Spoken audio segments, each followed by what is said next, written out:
Hello, you wonderful people, and welcome to another episode of Not Too Comic Book. This being a show where I talk about TV shows that are adaptations of comic books. For today's episode, I'm going to talk about the latest episode of Preacher. Quite a few things we need to break down. So there's the whole situation with Jesse and the All-Father. I love how that ended up turning out. It's like, oh, let me die on my knees like a good Christian. I was like, okay, how is he going to get out of this? And it's like, almost not very successfully, because the All-Father got on top of him, and I was like, oh yeah, that's not going to end well. I was like, oh come on, Jesse, and Jesse's shooting him, and it's like, oh man, we already know that won't do too much. But I love what Jesse does. He ends up basically injecting him and then putting Genesis inside of him, and then he explodes. I was like, ugh. Pretty brutal. I wasn't expecting the circumstances to play out like that, especially when Jesse let it out that, like, oh yeah, Harris Star, he actually wanted me to kill you, and that whole thing. I was like, okay, so I didn't know where Jesse was going to go with that. And I also love that it's just, I think this, I feel like things haven't been this bloody since like the first season. In particular, the first episode was probably like the bloodiest episode. This is probably a runner-up in regards of that. But it's just kind of like guts and everything everywhere, and I love that just you see a piece of flesh and crap hanging there. It's a hole, and it's like, is that what it? Yep. And Jesse's soul comes falling out, and it's like, yep, that was his asshole that we saw there. I was like, that's pretty intense. And I love the little race between him and Star to get towards the soul, just slipping and sliding on his blood and guts, and at one point Jesse strangling him with like his intestines or something. It's like, ugh. And Jesse finally gets it back, and it's like, and I feel like maybe it's been a while because he didn't use it at all this season, but it's like, I don't think the screen shaking was ever a thing before, but maybe because now it's like anytime you're using Genesis, the entire screen shakes. I'm like, I don't remember that effect being a thing last season 1 or season 2. Maybe that's just representing the fact is that now that Genesis is 100% complete now, maybe it's more powerful than before. Whatever the case may be, it kicked in like that. So it's like, I thought that was kind of an interesting thing. I feel like that means something. It has to, that the screen is shaking anytime. Maybe it was always there. Maybe it was subtle and I just never noticed, but I feel like it was not to that extent. I don't know. So I feel like there's got to be more to it than that. I love that he does, well, for one, Hare explains the whole apocalypse thing. He explains that, oh yeah, the All-Father was crazy with what he wanted to do. He wanted to wipe out all these people. Me, I want to wipe out a select few, hipsters. It's one particular group. But Jesse's not going to go down with that. Because I was so curious to see what they were going to do, like, whether Jesse would try and still go down there. I kind of figured he had his own plans of what he was going to do, but I was like, part of me was wondering, would he ever go down the Messiah route? But I think after season 2, he's completely done with this. I'm not trying to be the Messiah or whatever. Like, I'm trying to track down God, make him answer for what he's done. I mean, it makes you also wonder, like, what does he want to do exactly? I mean, it seems like he's implying he wants to kick God's ass the moment he gets a chance, but it's like, beyond that, like, what do you want? Like, do you want to become the next God? Do you think you'll run things better than him, even being the religious person that you are and stuff like that? I don't know. It does beg the question. I also love that he was a dick to Star and was like, oh yeah, one more thing, no more hats. And now Star can never wear any hats anymore. I love it. It's like, you're such a dick, Jesse, and I love it. That's so good. But what's interesting too is like what he was going to do when it came to Humperdew, because I love it that like he's like, no, you can't kill him. You're not a murderer, Jesse. And then did like little bits of the All-Father's flesh falls down from the ceiling, and he's like, not, and Star closes his eyes. He's like, not that kind of murderer. I love it. That's like, I was like, what are you talking about? Jesse's killed so many people. What are you talking about? But it's like, I guess it's someone that's innocent in a sense. And then, but he couldn't bring himself to do it, because I think no matter what, on some level, what the circumstances may be, like, for one, Humperdew's an innocent person, but I think it's also because on some level too, it's like he's still the great descendant of Jesus. So it's kind of like, I'm sure there's like a moral and religious like implications of like, I can't do that, so I think both those kind of resonated with him. That was kind of interesting. His plan is to basically release all the Humperdews in the world. So, I mean, I'm sure there's twofold to that plan. One, it's like with all those Humperdews around, you can't find the original Humperdew, which is interesting to me that you need him. Like, are the other Humperdews not 100% blood cop? Like, I guess because they are copies, they don't have the all and the essence. Because I'm like, you have all those copies, like, why don't you just grab one and then just use them? But the other side of me is wondering, is like, well, is that also the kick in the teeth of this situation? Because there's so many Humperdews walking around. If you introduce this one Humperdew as the Messiah, and everyone like, no, he's not. Look, there's this guy, and this guy, and this guy. I'm sure it's more so the first one, but part of me feels like maybe the implication is that the second part of that will affect it too. But it's like, it's just interesting to me because it's like, oh, you have all these clones, but I guess like unless you have like the Messiah, it won't mean as much. He won't be. I mean, I guess it makes sense too because it's like, oh, he won't have the true power. I mean, because you think if they're all copies, but I guess it's like that celestial ability won't flow to. Now, I guess it's the same thing as if you made another copy of Jesse. Like, it wouldn't be like only one Jesse could have Genesis at a time. I mean, you make the assumption, so it's like, I guess it's kind of the same thing. Like, even though they're all kind of essentially the same, there's that little spark that makes them this particular Humperdew different than the others, I'm assuming. So that's kind of interesting. So now Jesse has stopped the apocalypse on multiple levels. I'm curious to see what the Grail does do from this point on. Are they going to try and recapture all the Messiahs or what? Like, is there a plan C for this? Because Humperdew was plan B. So I love also you have Hair trying on all those wigs. I love Hoover bringing it up casually. He's like, yeah, I got some news. Things have changed. I am a vampire now. But the fact of the matter is, my job will not change. And I love that Hair just doesn't care because he's stuck with you two screw-ups. You know, he threatened to kill you before, but he's yet to do it. I guess because you're kind of the only people he has left. I'm curious, like, what happens to the rest of the Grail organization now that the Allfather is dead? Does that kind of, like, I assume that kind of all falls on Star, or maybe the Grail is kind of without leadership, plus they're without a Messiah, too. So it's like, what's up with that?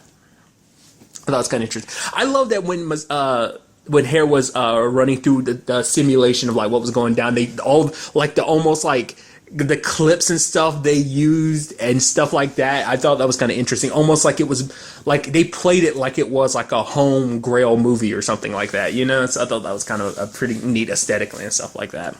What's interesting on so many levels is the fact is that I'm skipping around here, but Jesse going to his grandma, like his grandmother, like she knows he's coming, but it's like she's not worried. So it's either going to be a situation where it's like if Jody can get her the souls in time, she'd be able to fight him with Genesis. Or the thing is, because of the whole deal, like this is all going to be about getting Genesis anyway. And so with Satan potentially having Tulip as a hostage, I guess it means like, oh, she doesn't have to worry about it because she can use Tulip as a bargaining chip. It's like, oh, if you don't play ball, the fact of the matter is your little girlie will be kind of strict. So maybe that's what she's also playing at too, because it's like she doesn't seem that worried because she's like, oh yeah, Jesse's coming to kill me. I know he's coming back because he wants to kill me. So now he's fully armed with Genesis, and it's so good to have it back, dude. I love Jesse being like, Genesis is mine, you know?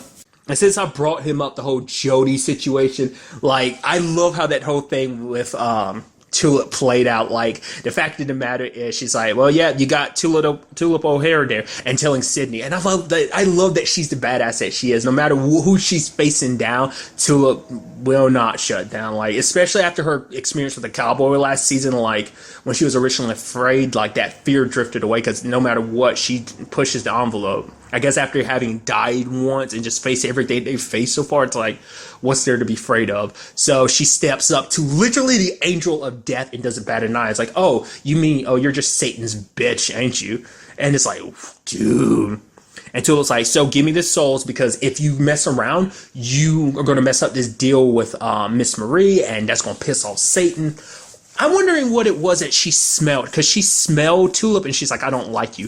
I think it must be like, maybe it's something of being a Tulip. I mean, not being a Tulip, being an O'Hare, maybe, or something like that. But I'm thinking more so it's probably like the fact is that she died and came back to life. It probably leaves a lingering smell that like Sydney could smell on her, but just couldn't quite fit it out. So it's like, oh man, Tulip's walking away with the souls and everything, and Featherstone still being taken to hell. But what surprised me was the fact is Tulip stopped, because she actually felt bad. She's like, Featherstone, I don't know who this Tulip O'Hare is, but it's not her. And then Eugene, Tulip O'Hare, it's me, it's Eugene. I'm like, oh my God. The biggest middle finger to you, Tulip. Tries to run, but ends up getting taken. Dragged away. I was wondering what happens with the Featherstone situation. It turns out she's with Jody, and I love it. Jody's like, yeah, she actually went back for you. She's like, whatever. She would have gone to hell anyway. It's like, man, man, you really are a bitch. And she's like, you're not much better than me, so don't judge me. But because that's something I'm most curious too, because Jody was like, because Featherstone asked like, what will happen once she eats up all those souls? Like, I think the souls probably aren't just tied to her youth; they're probably tied to her powers too. So the more souls she consumes, probably the more powerful she gets. That's why I'm partly wondering about. I mean, at the same time, she wasn't worried about the whole Jody thing, so maybe she thinks she can hold Jesse off long enough to give Jody time to come back with the souls. I mean, I think that's a big thing because they make a point to make it so. Oh yeah, he's late with the souls, so I'm thinking like the juice she's going to need to fight against Genesis. Maybe with enough soul power in her, she could stop Jesse from using Genesis. I don't know. I mean, like I said, so far it seems like that can stop anything and anyone. Does make you wonder, would it work on Satan or not?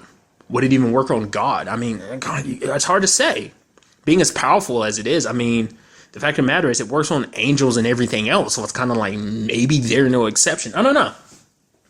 I'm curious what Satan would do if he got his hands on Genesis, but nevertheless. But I love that line coming out of Featherstone's mouth being like, oh yeah, I'm going to go back because Hairstar, I mean, there's only so long he can go on without me. It's like, what are you talking? I love how you make yourself seem so important to, it's like, no, Hairstar needs me by his side. He could care less about you, but you're so smitten and impressed by him, you're willing to do anything for him. I thought that was incredible.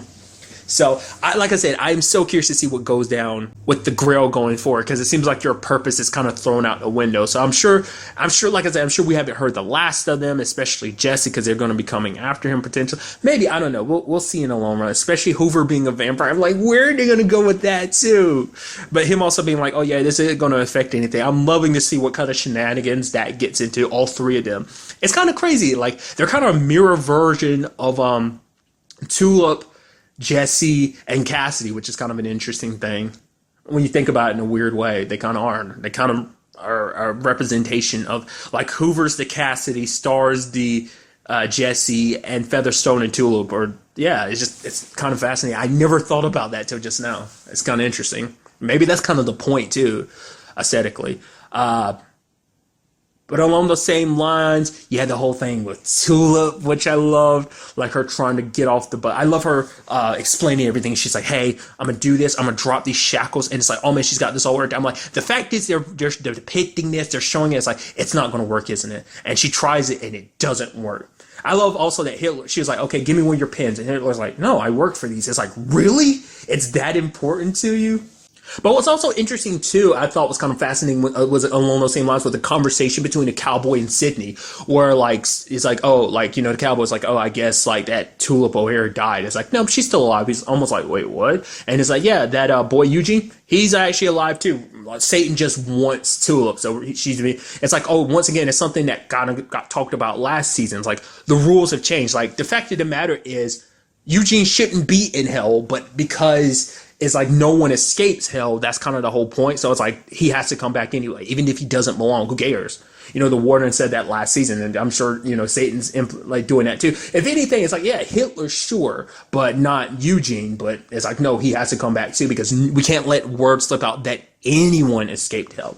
And I'm curious to see what that does in the long run, because it does make, because Sydney said it, it's like the rules don't apply anymore. And like the cowboy's kind of been like set in his ways of thinking like, oh, when things kind of play out a certain way, because everything he's done, like, you know, because of Fior, and the whole thing going after Jesse was all for the purposes of getting back to his family. And so it's like, I'm curious to see what he does, because like that mindset is in his head now that the rules don't apply anymore. So it's kind of like you can do whatever you want. But I'm curious to see what he does. Like, does he kind of, because it's like, I'm guessing he always bound himself to lose Satan's will. I was about to almost Satan's will, just because it's like, oh, maybe he thought in the long run things would work out if he did what he needed to. I also thought it was kind of interesting too, really quickly, Sydney saying the line of like, how's your back? I'm like, why the hell is she asking that? And I was like, oh, right. She whipped the skin off your back. I forgot about that. I was like, I was wondering why she was asking such a random question. That's what it was about. Okay. But yeah, I'm curious to see what that does in the line. He didn't really act upon it too much, but it's like, maybe that's something set up for the future. We'll see.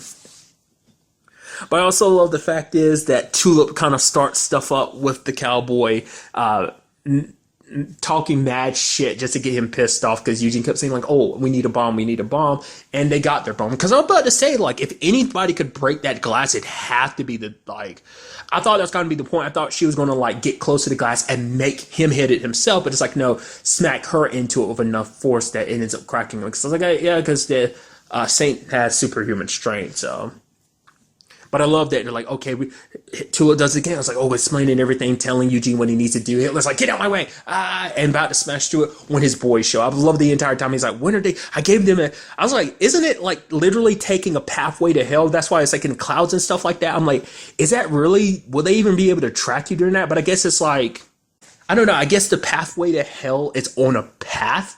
So I guess the fog kind of shrouds them potentially, I guess, so they can take the road to hell without interference. Or, you know, I guess you go through the cloud long enough, this fog, I guess maybe it's a road, a path you can only directly get onto. Like, I don't get that because it's like, it looks like it's just a regular road. It's like, we're on a pathway to hell, but it's like, if other people can just show up and block you off, it must not be that like impenetrable or something. Like, I'm wondering what that whole deal is. But nevertheless, it seems like, I do love the slow motion of everybody kind of flying in front of the screen and stuff like that. So it's kind of similar what Tulip wanted in the end. Hitler almost got out. Makes you wonder what would have happened if he had actually done that. I'm actually curious too, like, what happens to someone who doesn't like, who's actually already dead, dies? Like, Hitler died. But does that mean when he came back to, I mean, when you go to hell, like, you still keep your physical body, don't you? I think so. Because, obviously, because the fact of the matter is, the Saint doesn't have a soul, so it was just his body. So I was like, yeah, you're dead, but it's like, but that's still, I think that still applies. It's like, when you're dying, like, what happens to you? Do you, like, go back to hell, like, where you belonged? Or what would happen if Hitler died, for example? I don't know. It's kind of interesting. So this kind of screws over Miss Marie's plans because it's like, oh, Satan doesn't have her. Looks like Sydney and the cowboy are knocked out. So I'm curious to see what Tulip does, her and Eugene, which I do like that connection there because it makes you go, okay, so what are they going to do with that? I'm assuming Eugene's going to join up with Tulip, Cassidy, and Jesse potentially. I don't know. He did keep bringing up something that Tulip kind of responded to, was the whole aspect of like, oh, it's all God's plan. She's like, I bet it is, which is, once again, what do you want? I mean, I guess you kind of put everything in position the way it is. Jesse ended up stopping the apocalypse, so maybe that was the point. Maybe he'll come out and be like, oh yeah, this was all by grand design. All these things had to come together to make things happen in this regard. I don't know, like, what that whole Tulip situation ends up becoming, I have no idea. I mean, we potentially will have Hitler once again on the loose. We do know he does have his plans for world domination and what that will kind of end up turning out to be. So we might have stopped two apocalypses, as Jesse kind of implies. He stopped the All-Father's apocalypse as well as the one that Herr Starr wanted to start. But there's also the whole thing about Hitler, so we'll see where that kind of ends up turning out. And then there's the whole Cassidy and Icarius situation. It kind of turned out the way I expected, but it kind of went different. Like, the fact is, he later on, it's like, oh yeah, it was totally Cassidy behind all this stuff. Like, oh, he killed poor Hoover, but it's like, I was expecting you to do that from the beginning, the moment you knocked him out. But it's like, because he actually cares about Cassidy, he wanted to find a different way. Because he even says it later on, he wants to give Cassidy enough time to change his mind. There was part of me that kept hoping, like, oh, Jesse will show up and rescue him. Because it's like, Tulip was like, while you're there in New Orleans, checking on Cassidy, which he went right back to Angelville. But maybe when it's all said and done, I don't know. I love the whole thing of, like, pull the blanket off. I'm like, and it's almost super anticlimactic because the sunlight is over here and it's nowhere near Cassidy. And it's like, okay, we'll use this as a means of torturing him. Because Cassidy's trying to warn the others, but they don't want to listen to him because it's like, oh, they're going to believe Icarius over him. It's like all the smack talking you did before. Also, like, I think Cassidy, like, I think this is like the first time we've ever really got to see Cassidy really fight a lot since like season 1's premiere. That was like the last and only time we've seen him fight a little bit, but that was the most we've ever really seen him fight a lot, since the premiere. So I think he can handle himself pretty well. I mean, considering the fact is Icarius has all those abilities, which once again, we don't know what they are. Like it seemed like he could teleport, but it could just be like, I don't know. I would assume it is a teleport the way he just ends up behind you like that and everything. So, but nailing Cassidy to the pool table like that, and he's talking to, was it Kevin's mom or his grandma, asking her, because she's like, oh, you know, Mr. Cassidy, but sad turns out that you're just a piece of shit. And it's like, I guess he's trying to convince her, because it's like, oh, call Lisa and tell her I'm sorry. I guess that's for the purposes of her to be like, oh, wait, something's not right. I couldn't get in contact with Lisa. Probably start questioning stuff, and then everyone will probably believe him. I'm curious to see when it happens, when it's all said and done, what will happen with this Aquarius situation. Maybe, like, Cassidy will eat Aquarius and acquire a lot of his abilities, and then maybe he'll kind of become, like, the new master of all these people, you know? Kind of have his own family. I don't know. It is kind of interesting. Because part of me was wondering if Cassie would actually do it, but it's like, for him, it's like, no, he doesn't want to roll like, you know, Aquarius does, because it's like, you're killing all these innocent people. You want to pretend like it's for some greater purpose, like, oh, you're saving them or something. It's like, no, you're just an asshole who likes to kill people, admit it, which even he finally admits he does, you know? So, but the fact is that he didn't kill Cassie immediately shows you how much he does care about it. Like, once again, he's trying to give him a chance, like, yo, change your mind and I can save you from this. Become like me and stuff like that. So we'll see what happens in the end. I'm so curious to see where all these storylines come together, because next week's episode is in fact the season finale. And I'm so curious to see how this all plays out, because I have no idea. The show just keeps making go like, wait, what? Okay, that's happening. So we'll see. Because now, like, Satan knows Jesse has Genesis, so might not be the Grail after him anymore, depending on how things play out with his grandma, like what that whole situation ends up being. The whole Satan situation does make me wonder too, because let's not forget his mom is in hell. So, and I talked about it before. She's probably in a cowboy situation because of his grandma, like, ripped her soul to pieces and then sent her to hell. So it's like, that might be kind of like another way of doing it, because he probably, you know, once again, because it's like, why specifically did he have his eyes on Jesse? Like, you know, it might just be something beyond the whole, like, because he didn't even know Jesse had Genesis, but he's like, oh, I've kept an eye on him. But it's like, why? I guess it's because Jesse's done so many evil things. It's like, oh, I can't wait to get that soul down here in hell or something. Maybe that's what it is. But like I said, what happens to Tulip and Eugene? What happens with Satan's plan? What happens with Cassidy? I'm so interested to see how everything, you know, plays out in the season finale. But really, that's all I want to talk about. Till the next time we meet, be happy, be safe, live life to the fullest, and enjoy it. Good day and good